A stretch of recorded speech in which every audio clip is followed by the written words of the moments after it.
નમસ્તે વિદ્યાર્થી મિત્રો, અભિનવ સ્કૂલમાં આપનું હાર્દિક સ્વાગત છે અને આજે આપણે આવ્યા છીએ કંઈક નવા ટોપિક સાથે। આજે આપણે જોઈશું સૂક્ષ્મદર્શક યંત્રમાં ડુંગળીના કોષ કેવા દેખાય એ આપણે કેમેરામાં ઝૂમ કરી અને સૂક્ષ્મદર્શક યંત્રની અંદર જોઈશું। તો ચાલો વિદ્યાર્થી મિત્રો આવી જાઓ।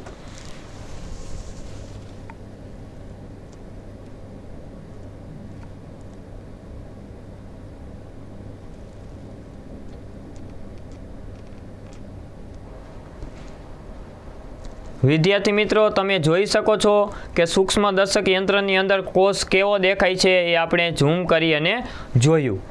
તો હવે થોડુંક કોષ વિશે સમજી લઈએ। તો ચાલો આવી જઈએ પાછા કેમેરામાં। કોષની શોધ સૌપ્રથમ રોબર્ટ હુકે કરી હતી। રોબર્ટ હુકે સૌપ્રથમ ઓક નામના વૃક્ષની છાલનું અવલોકન કર્યું। એને જોયું તો કે છાલમાં મધપૂડા જેવી એને રચના જોવા મળી અને પછી એને કોષમાં કંઈક આવું હોય છે એમ આપણે દર્શાવ્યું। તો હવે જ આપણે કંઈક નવા ટોપિક સાથે મળશું। ત્યાં સુધી આવજો વિદ્યાર્થી મિત્રો।